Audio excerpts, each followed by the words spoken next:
Bismillahirrahmanirrahim. Assalamualaikum warahmatullahi wabarakatuh. Alhamdulillahi rabbil alamin. Wassalatu wassalamu ala nabiyyina Muhammadin wa ala alihi wa sahbihi ajma'in. Amma ba'd. Ikhwati wa akhwati, a'azzani Allah wa iyyakum. Alhamdulillah, segala puji bagi Allah Subhanahu wa ta'ala yang masih memberikan kita nikmat yang begitu banyak. Di antaranya nikmat iman, Islam, kesehatan, sehingga kita mampu untuk terus beribadah kepadanya dengan semaksimal mungkin. Salawat serta salam senantiasa tercurahkan kepada Rasulullah Sallallahu Alaihi Wasallam beserta keluarganya, sahabatnya, dan orang-orang yang senantiasa mengikuti sunnahnya. Semoga Allah Subhanahu wa Ta'ala merahmati kita bersama mereka. Saudaraku, saudariku yang dirahmati Allah Subhanahu wa Ta'ala, ini adalah pertemuan perdana kita dalam kajian kitab Subulus Salam yang merupakan syarah atau penjelasan dari kitab Bulughul Maram min Adillatil Ahkam. Sebelum kita masuk ke inti pembahasan, yaitu mempelajari, mengkaji, serta menyimpulkan hukum-hukum dari hadits Rasulullah Sallallahu Alaihi Wasallam, ada beberapa hal yang perlu kami sampaikan yang telah tersusun dalam sebuah muqaddimah.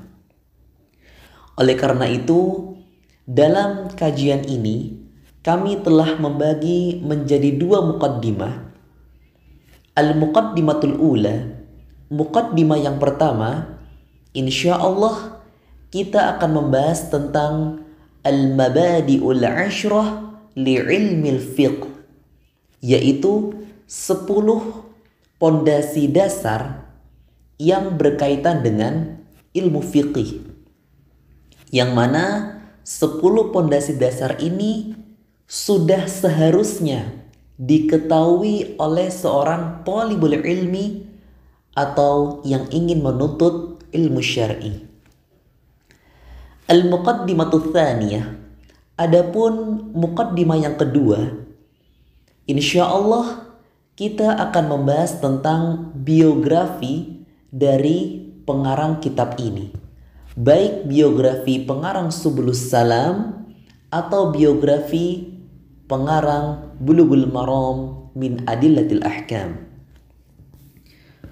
Tayyib, pada kesempatan ini kita akan mengkaji muqaddimah yang pertama dulu, yaitu al-mabadi'ul ashrah li'ilmil fiqh, 10 pondasi dasar yang berhak diketahui, bahkan sebaiknya diketahui oleh thalibul ilmi sebelum mempelajari ilmu fiqih.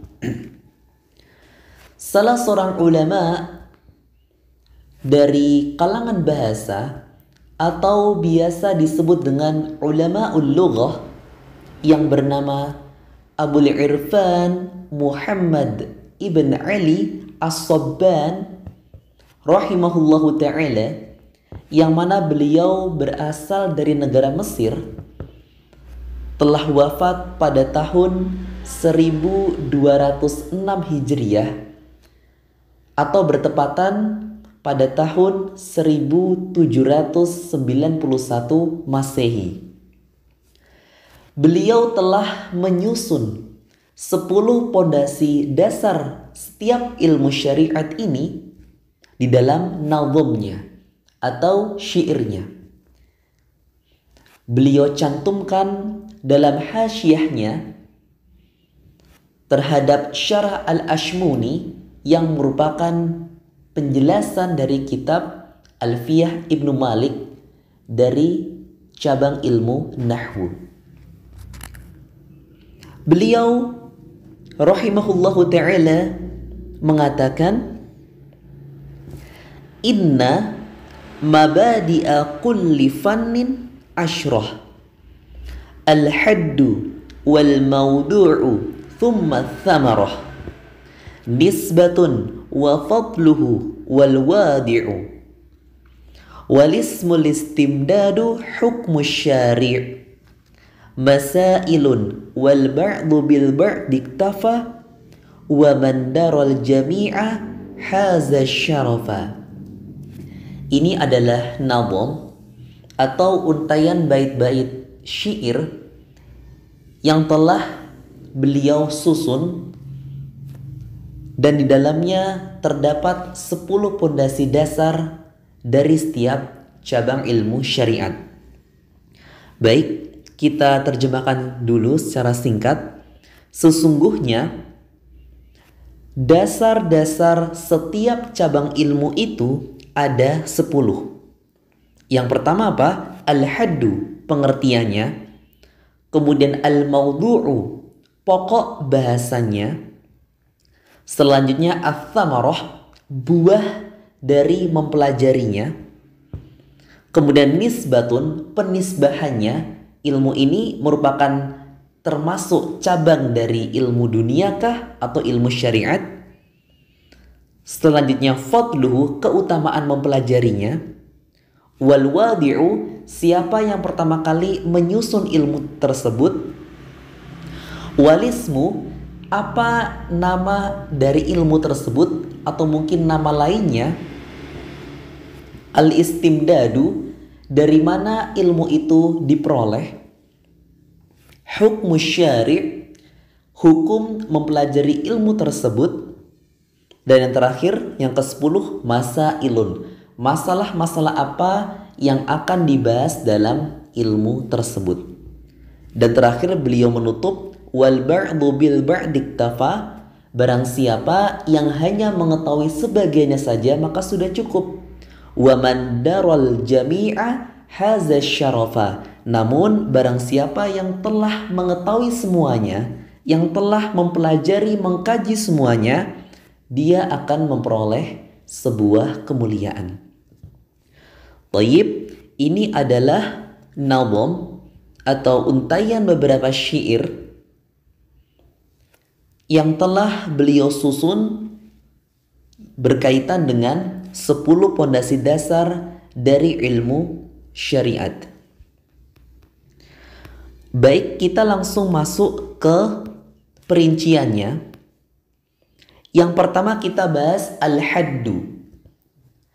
Apa sih pengertian atau ta'rif dari al-fiqhu? Para ulama hafidhahumullahu ta'ala telah membagi pengertian fikih menjadi 3 bagian. Yang pertama lughatan, secara bahasa. Yang kedua syar'an, secara syariat. Dan yang terakhir istilahan, secara istilah. Dan dari ketiga ini sangat berbeda, dan jangan sampai kita salah dalam memahami.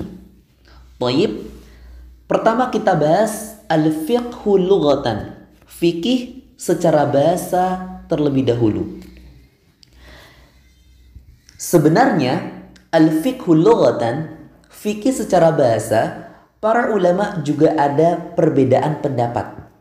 Taib, jadi di sini kami hanya memberikan maklumat saja atau pengetahuan secara umum berkaitan dengan ta'riful fiqh atau pengertian fikih secara bahasa dan istilah. Pendapat pertama, al-fiqhu disebut sebagai atau secara bahasa diartikan mutlaqul faham, ya, pemahaman secara mutlak, tidak ada qaidnya atau tidak ada ikatannya. Baik orang yang memahami sesuatu dengan daqiq atau dengan mendalam atau dengan jelas atau dengan biasa-biasa saja. Maka ketika orang telah memahami sesuatu disebut sebagai faqiha yafqahu atau faqiha rajul. Orang itu telah memahami sesuatu misalnya. Atau dia memahami dengan cepat atau dengan lambat. Intinya semuanya itu dikatakan atau termasuk cakupan dari al-fiqhu. Pendapat kedua, fiqih atau al-fiqhu bermakna fahmu muradil mutakallim min kalamihi, yaitu fahamnya orang yang berbicara terhadap apa yang dia katakan. Jadi ketika orang faham apa yang dia sampaikan, maka saat itulah dia disebut faqih. Ya, faqiha. Faqih rajul. Jadi maksudnya orang itu faham apa yang dia sampaikan.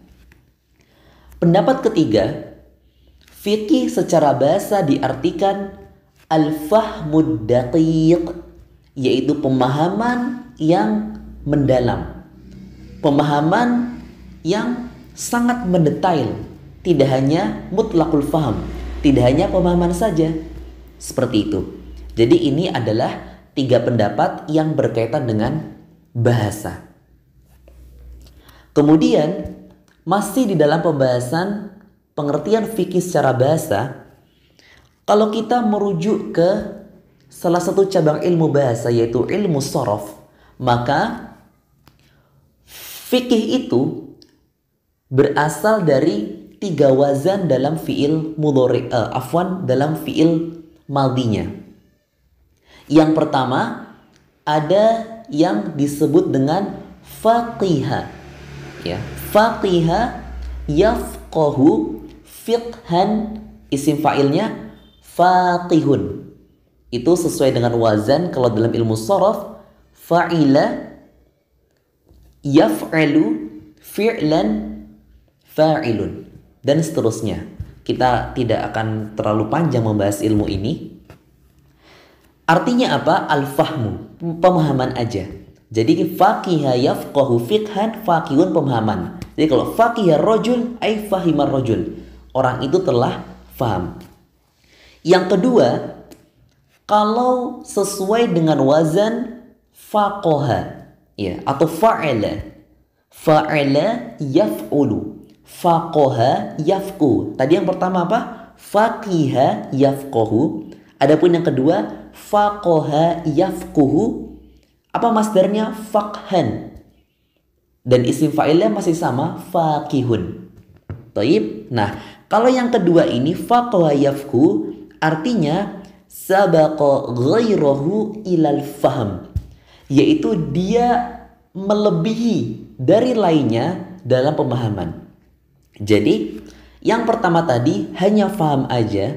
Adapun yang kedua adanya as-sabaq, adanya pemahaman yang lebih cepat, lebih dulu daripada yang lainnya. Atau orang ini lebih faham daripada yang lainnya dari segi kecepatan dalam memahami. Adapun yang ketiga atau yang terakhir yaitu faquha. Sesuai dengan wazan shorof fa'ula, ya. Faquha yafquhu, apa masdarnya? Faqahatan, ya. Fa'ula yaf'ulu, ya. Faquha yafqu faqahatan, apa isim fa'ilnya? Atau sebagian ulama lugha yang lain menyebutnya dengan sifat musyabbaha, ya. Kita tidak akan membahas di sini karena itu termasuk pembahasan ilmu shorof. Saya singkat saja. Sifat musyabbah yaitu faqihun, ya, ala wazni fa'ilun. Apa artinya? Sharal fiqhu lahu sajiyatan, ya. Jadi ketika orang sudah disebut faquha, faquha rajul, yang mana sifat musyabbahnya ada faqihun, ya, berarti dia telah menjadikan fiqih menjadi atau apa ya, merupakan akhlaknya sehari-hari, sajiyah, ya, perilakunya, wataknya. Jadi dia benar-benar telah memahami fiqih secara mendalam. Makanya fuqaha Orang-orang ahli fikih itu merupakan jamak dari faqihun, ya. Ketika orang disebut faqihun berarti dia telah memahami hukum-hukum syariat atau disebut dengan ahli fikih. Taib, kita agak panjang sedikit yang berkaitan dengan pengertian fikih secara bahasa. Yang kedua, pengertian fikih secara syariat atau syara'an. Para ulama telah menjelaskan bahwasanya al-fiqhu syar'an, fiqih secara syariat adalah ma'rifatu ahkamillahi azza wa jalla umuman.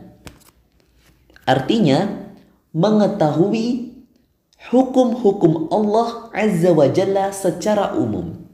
Jadi al-fiqhu atau fikih itu, pemahaman itu adalah mengetahui hukum-hukum Allah secara umum, baik yang berkaitan dengan i'tiqadiyah, i'tiqad, kepercayaan atau akidah, tauhid, atau sulukiyah yang berkaitan dengan akhlak, budi pekerti, atau amaliyah yang berkaitan dengan amal perbuatan seperti ibadah, fiqhul usra dan lain sebagainya. Nanti akan dijelaskan di di bagian berikutnya insyaallah. Jadi fikih secara syariat adalah pengetahuan secara umum tentang hukum-hukum Allah. Yang terakhir adalah al-fiqhu istilahan, ya, fikih secara istilah. Nah, inilah inti dari pembahasan kita insyaallah.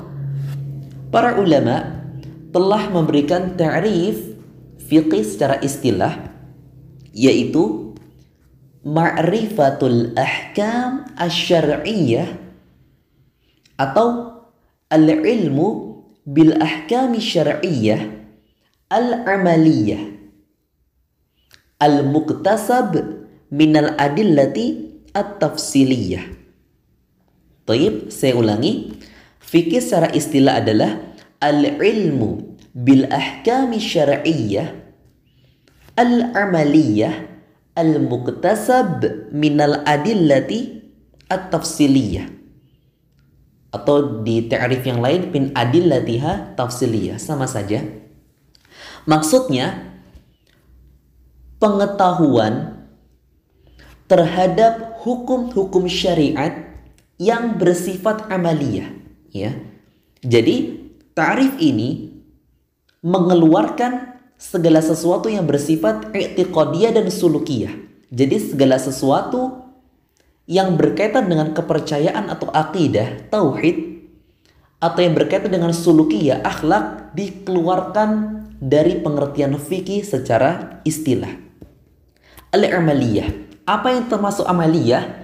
Maka para ulama membagi fikih menjadi 4 bagian. Yang pertama al-ibadah, ibadah, salat, zakat, puasa, haji, dan seterusnya. Kemudian al-usrah, ya, yaitu tentang keluarga. Kemudian ada jinayat wal hudud, yaitu tentang jinayat, ya, hukum dan hudud.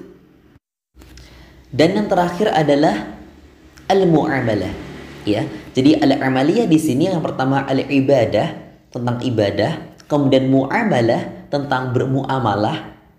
Dan yang ketiga adalah fiqhul usrah, tentang keluarga, masuk di dalamnya tentang nikah. Dan yang terakhir adalah jinayat wal hudud, atau yang berkaitan dengan pidana, hukuman, dan yang lain semisalnya. Inilah al-amaliyah. Kemudian al-muktasab, yang diperoleh, ya. Maksudnya apa? Al-mustanbat minan nadhari wal ijtihad, yaitu yang diistinbat atau yang disimpulkan dari nadhar, ya, penelitian, kemudian tahlil dan seterusnya, wal ijtihad, dan secara ijtihad, ya. Apa itu ijtihad? Ijtihad adalah secara umum, ya, yaitu mengerahkan seluruh kemampuan dalam atau untuk menyimpulkan hukum dari dalil-dalil, ya. Makanya orang yang berijtihad disebut sebagai mujtahid. Ini hanya gambaran umumnya saja. Adapun ketentuan-ketentuannya, syarat-syaratnya tidak akan kami bahas di muqaddimah pertama ini. Dari mana diperoleh? Min adillatiha at-tafsiliyah, yaitu dari dalil-dalilnya yang terperinci. Apa yang dimaksud dengan dalil-dalil di sini? Yaitu Al-Quran, As-Sunnah atau hadith, kemudian Al-Ijma dan Qiyas. Itu nanti kita akan bahas insya Allah selanjutnya. Itu adalah pengertian fiqih secara istilah. Baik, kita masuk kepada pondasi yang kedua, yaitu maudu'uhu. Ya, apa sih yang kita bahas dalam ilmu fikih ini?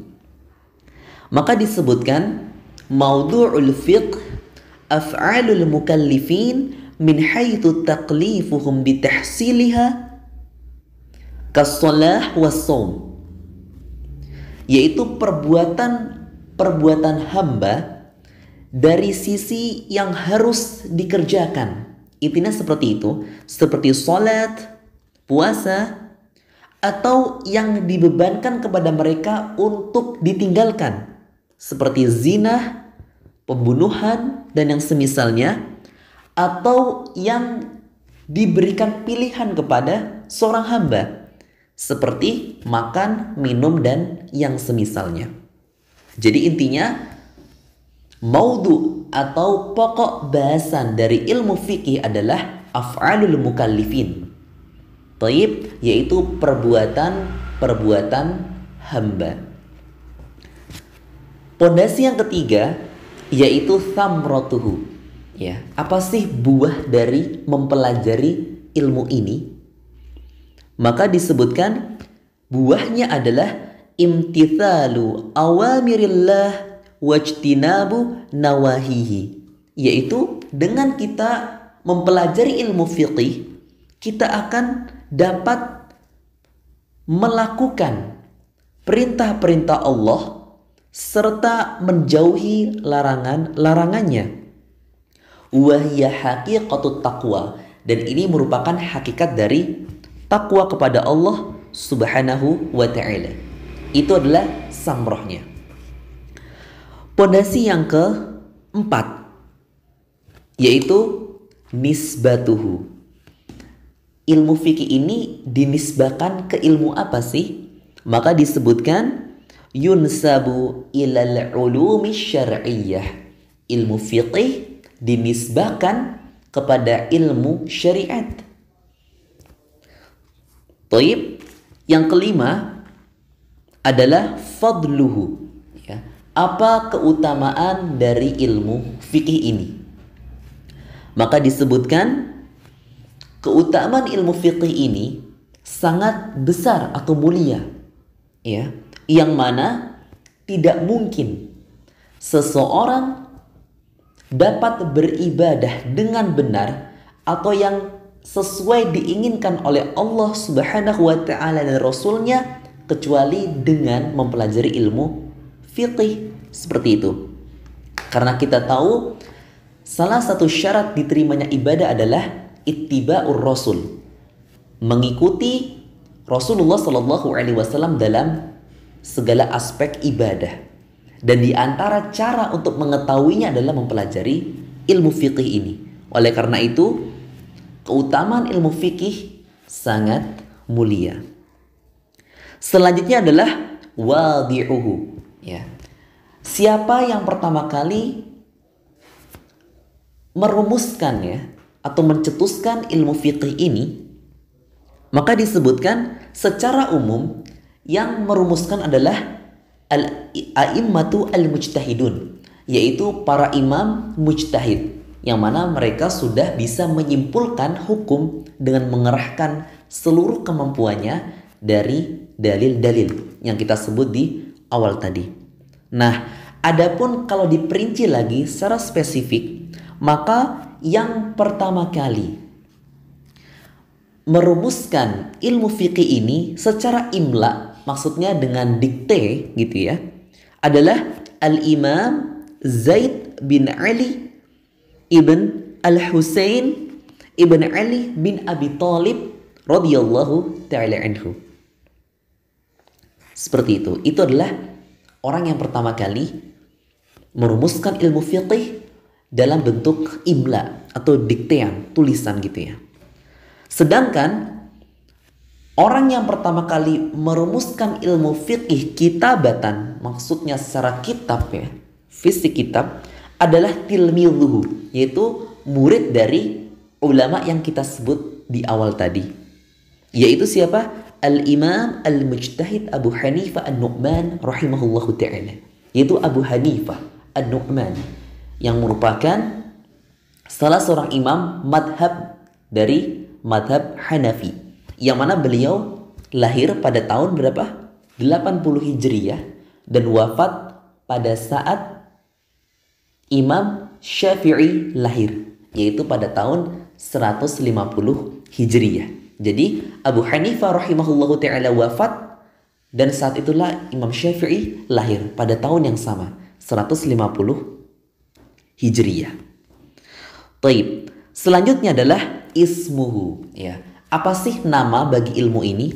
Ya, yang tersebar atau yang paling masyhur ilmu ini disebut dengan ilmu fiqh, ya, ilmu fikih. Adapun ulama yang lain menamakan juga ilmu ahkam asy-syar'iyyah, ilmu hukum-hukum syariat.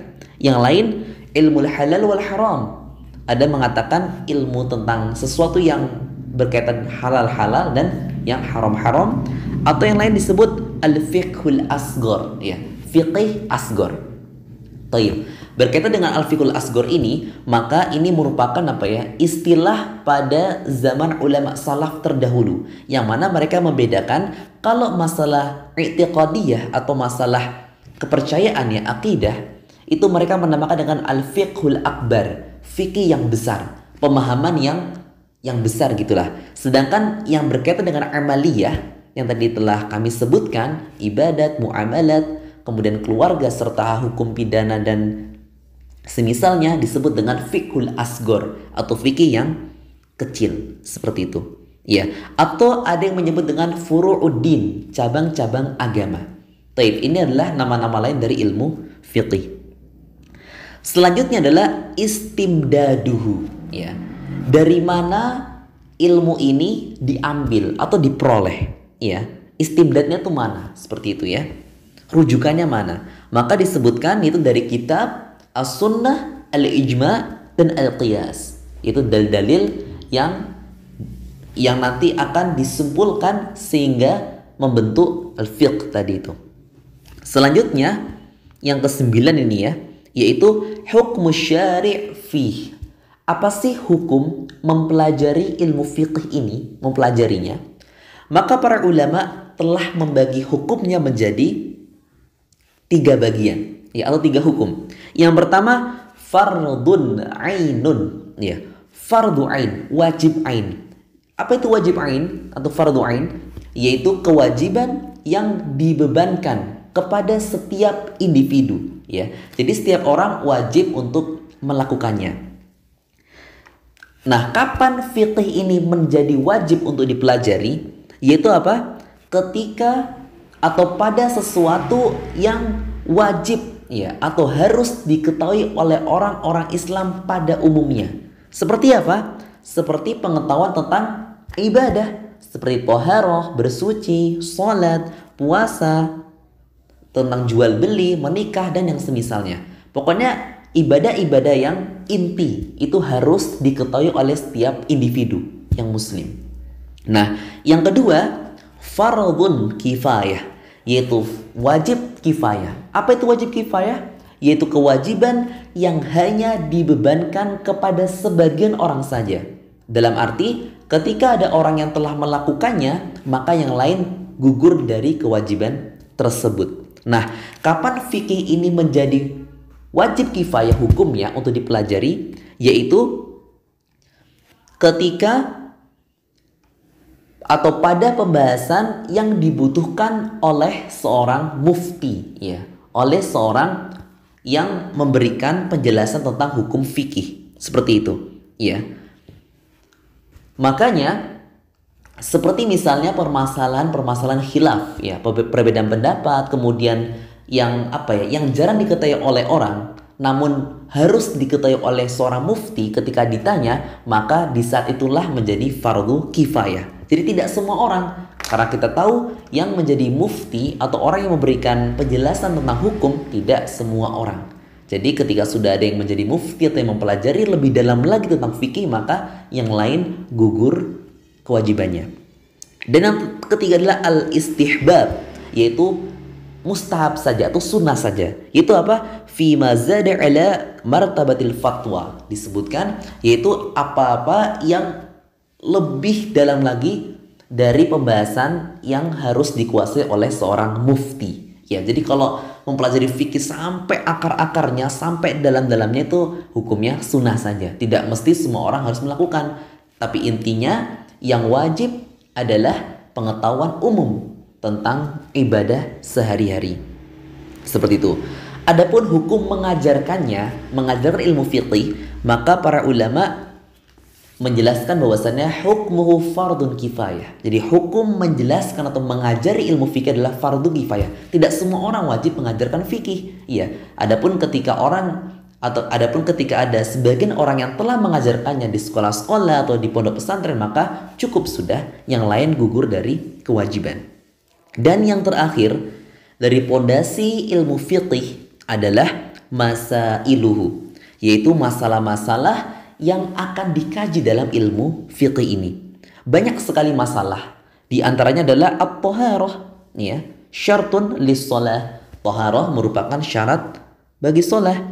Dan yang semisalnya tentang apa? Tentang ibadah, kemudian tentang muslah, keluarga, tentang nikah, ada nanti di akhir tentang jinayat, hudud, tentang hukum-hukum pidana, badan, dan yang semisalnya. Itu adalah beberapa masalah yang akan kita bahas insya Allah dalam masalah fiqh ini. Taib, kurang lebih demikian yang berkaitan dengan al-muqaddimatul ula, muqaddimah yang pertama, yaitu 10 pondasi dasar yang harus diketahui oleh setiap thalibul ilmi yang mana benar-benar ingin mempelajari ilmu fiqh agar nantinya tidak terlalu sulit dalam memahami hadits-hadits Rasulullah sallallahu alaihi wasallam. Taib, barakallahu fikum wa jazakumullahu khairan. Assalamualaikum warahmatullahi wabarakatuh.